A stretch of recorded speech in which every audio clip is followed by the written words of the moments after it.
I want to extend amnesty for another 14 days to allow you to come back home, to join your parents, to join your brothers and sisters. How was the government amnesty perceived by Al Shabaab militants in the country? How was it easy for them to surrender to the authorities and their lives after being radicalized? This is Haunted Past.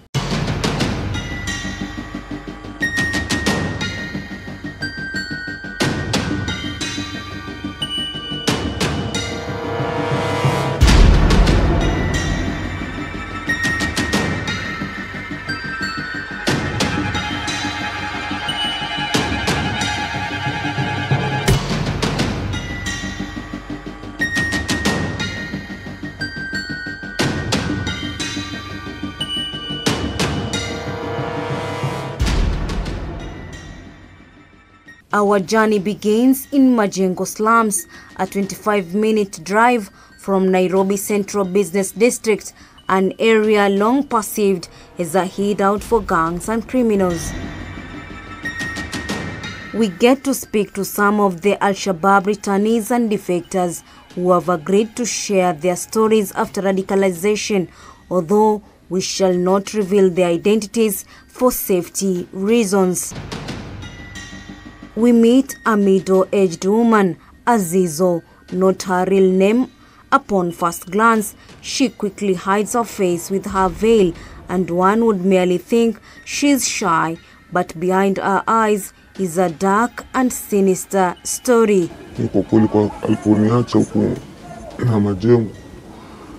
Nikakuwa nateseka, maisha yangu duni, watu wa stima, watoto kula tabu. Niliacha watoto watatu siku hiyo, nilikuwa sina, mmoja alikuwa yuko. Kakosa mahangaiko, mandugu wananitenga, madada zake, nini misukosuko tu yake. Kajivumilia ngona hii mambo ya kutulia hivi, afadhali pia mimi nifuate. She describes the 5-year period that she spent inside an Al Shabaab camp as agonizing beyond belief. Tulikuwa tumefundishwa kazi ya kushika, ya kunini watu, kurusha bomu, nini, umeelewa. Lakini sasa mimi nilipoingia, mimi na watoto nilisave watoto, nikaingia nao msikitini. Takuwa mama mwingine hapo anaitwa Mama Halima, alikuwa akavaa nguo yake nyeupe kama kifo kitokea, yeye amekufa. Tukaendelesha mimi na watoto wangu, hatujui Kisomali. Sona hata nikikaa sikuwa nimekaa hata mwezi 2 ama 3, nikawa nimekaa tuseme wiki 2. Kwa tena huko tuende mpaka Ilesha, sisi au mpaka Ilesha na watoto. Tukua ni saa moja, lakini tuachungwa kama president. Jeshi wako nyuma yetu na gari, sisi tuko mbele. Somalia hatujui, tumefungiwa kwa nyumba, ni chakula tunaletewa kama ghasia. Sio watu wengi, mtoto wangu anakunyia nylon, tunatupa kwa dirisha. Mpetia wala subhana la tasitaka kuongea hizo vitu. This was her turning point, and her journey back home began. However, upon reaching Nairobi, it was a different kind of fate awaiting her. Mama wangu ndo alianza kuja. Aliporudigi, mimi pia enyewe nikaona mimi huku sasa nafanya nini, niko na watoto na mimi sikujua kama kule kuna maisha kama ya vita wala nini. Mimi nilikuwa najua kule ni maisha watu wanaenda kuishi kama nyumbani. Jamii nilipokuwa walikuwa wananiogopa, mama mpaka nilikuwa nalia. Na mimi kama muuaji sina amani. Na mpaka leo alhamdulillah mpaka ninja nikaika kando na nikadumu. The trauma Azizo has lived through, only she can tell. Unakaa saa zingine unafikiria hizo mambo, unajikuta unalia mwenyewe, maisha ngumu. Not far from Azizo's house, we are directed to another woman whose son disappeared without a trace. Rumor has it that the woman's son died after entrenching himself as a suicide bomber in one of the militia's missions. Nyuma ukuta yetu ilikuwa imeandika mama usijam nitakam na makaa. Hapo sasa ndio akili kakuja mtoto yuko karibu kabisa. nikachukua album, nitafute picha zake, at least nga report mtoto amepotea. Kwa album nikienda alikuwa mbeba picha zake zote zile akiwa mtu mkubwa amechezea akiwa na 1 year miezi 6 zenye uwezi mu-identify nazo. Mwenye alikuwa ananiongelesha alikuwa rafiki ya mtoto wangu akikuwa huku Kenya. Pia alikuwa huku. Akaniambia jana kulikuwa na attack Mogadishu. Nende alikuwa suicide bomber ndio alifanya hiyo attack. Nikamuuliza sasa alikufa. Akaniambia nikamuuliza mlimzika. Akaniambia kuna chenye tungezika. The scars of her son's affiliation to the terror group haunts her day and night. Ile kundi ilianza kunithreaten. Pia community inasema nimeuza mtoto $1,000,000. Hiyo ndio ilikuwa. Wanaona mtoto akienda huko unapewa pesa. Sasa natafutwa na askari na natafutwa na hao watu wengine. Waliniambia hata mtoto akifika wanaweza muua. Kwa nini nimefanya hivyo? Hata mimi wanaweza nikujia. Sasa mimi niliogopa nikatupa hiyo line. Pia nikitembea hata nikifungua hapa kazi kuna mtu anaruka hapa na ukuta niongeleshi. Nikitembea kuna mtu ananifuata kila mahali. Hata nikifika tao namuona. Nikienda Alinga mnamuona. Pale yote nitaenda kuna mtu alikuwa nyuma yangu. Sasa mimi niliafu kutoroka kwa hii mji nikaenda Dandora. Nikaenda kuishi na mtu sikuwa ready kuwa na affair na yeye sababu tu ile anipe protection. In Mombasa County, the stories are similar, but the script is slightly different. In this area at Likoni constituency, an hour's drive from Mombasa Island, one of the Al Shabaab defectors is willing to speak to us, but on one condition. I'm only allowed in my crew. We cross over to the island and reach to our destination, sealing his identity behind an old sheet for fear of being traced or even executed. Robert Osman, not his real name, says the thought of defecting alone was terrifying. Changamoto kwanza, ahadi ambazo zilikuwepo utazikuta zinakuwa ni ngumu, kwa sababu katika hali ya maisha inakuwa wewe uko kwao na hauko kwenu, lakini inakuwa ni vigumu sana kuwa na mawasiliano na watu wa upande wa kwenu, na wao wenyewe maisha yao ni ya kibaguzi. Wengi wana hari ya kutoka Somalia, unao wengi sana, lakini ni vigumu sana hasa kwa wale walioenda hasa nyuma yetu na tuliowaacha nyuma, kwa sababu hali iliyo kule kuingia ni rahisi, lakini kutoka ndio shida, kwa sababu ukiwa utakuwa una ulazima wa kutoka, basi watakulazimisha kwamba uwe kutoka ni juu yako mwenyewe na litakalo kupata litakuwa juu yako. Na utakapoamua kutoroka, kumbuka endapo utatokea mikononi mwao, kwa sababu wako makundi tofauti. Osman and other defectors hatched their escape. Safari yetu ya kurudi ilikuwa ngumu na yenye mtihani, sababu ilikuwa ni safari ambayo ni ya kutembea kwa mguu, unasafiri mistuni na kukata mbuga, hali ambacho kilichokuwa tunacho kiliweza kutukatikia njiani. Ikawa ni maisha ya kuwa unategemea mpaka inafika kiasi ya kuwa ni utumie utafute majani ya miti utafune, na ulikuwa ni wakati wa kiangazi. Coming back home, he saw fit to identify himself to authorities in hope of seeking amnesty.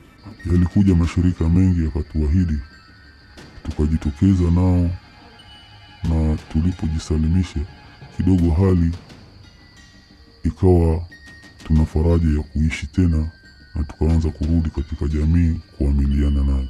What is strange is that all the defectors he was with vanished into thin air, and the questions remain: how airtight was amnesty?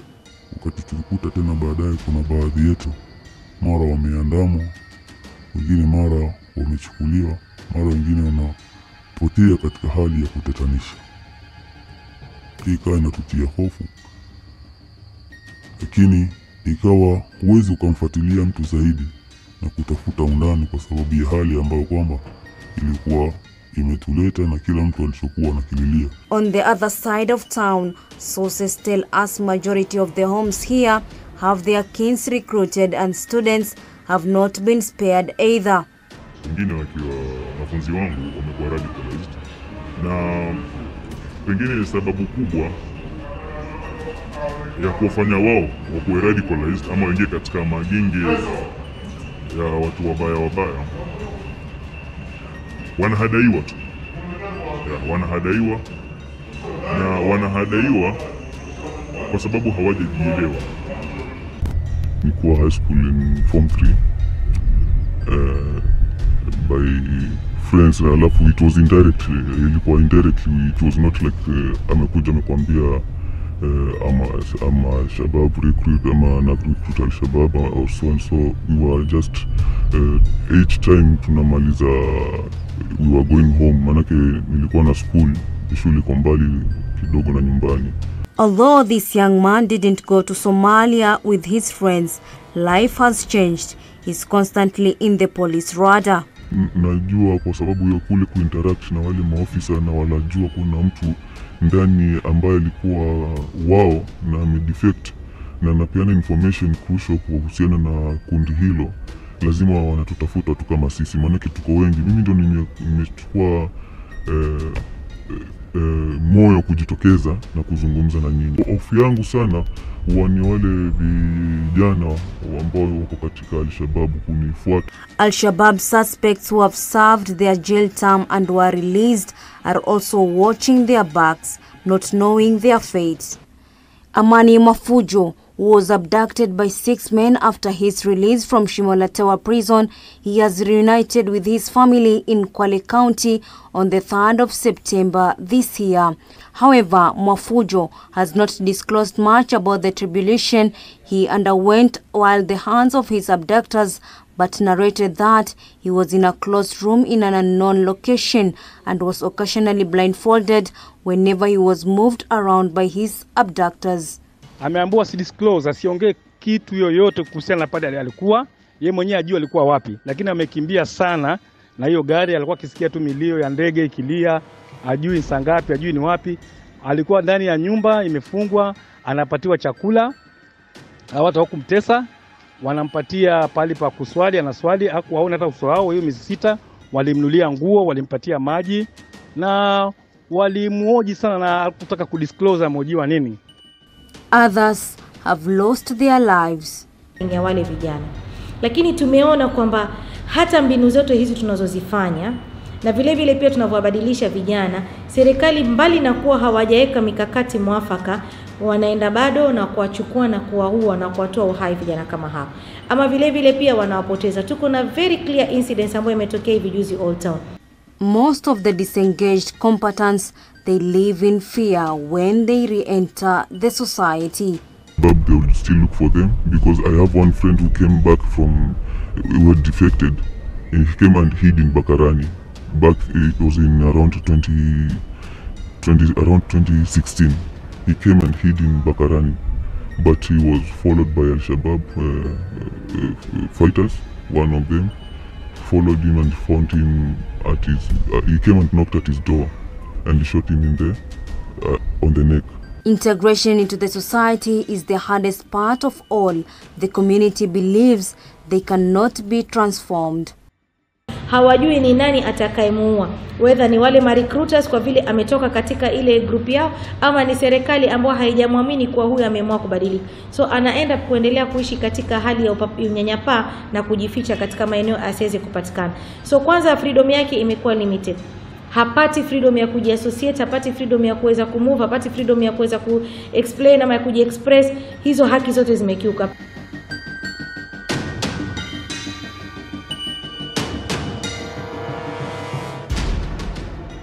Serikali haijaweka integration policy.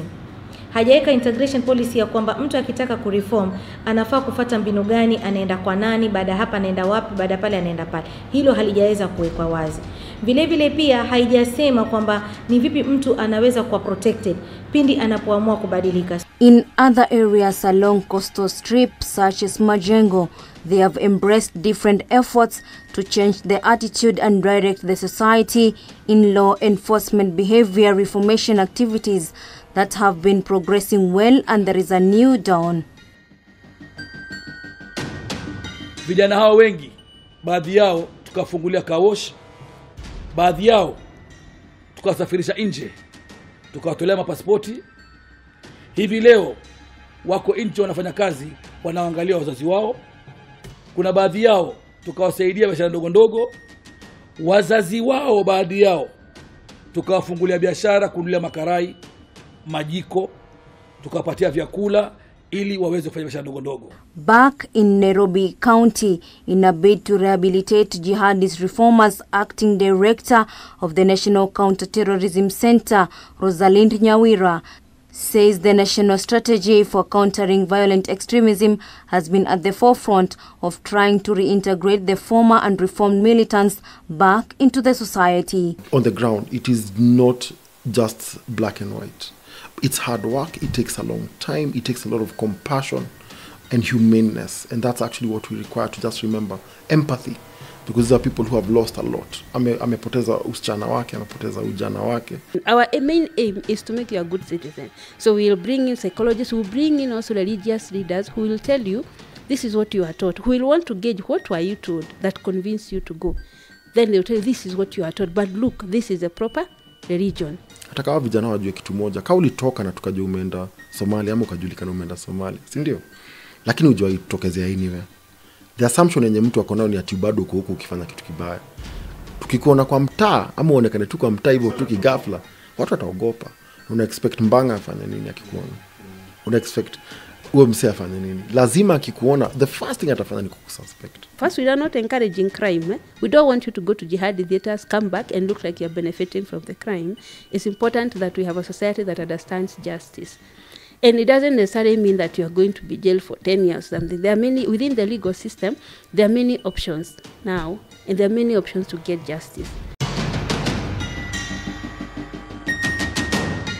It is said that a life well lived is that of freedom. But for them, despite walking freely, their lives are in shackles, uncertain whether they love to live to see the next day. Mariam Jahid, K24.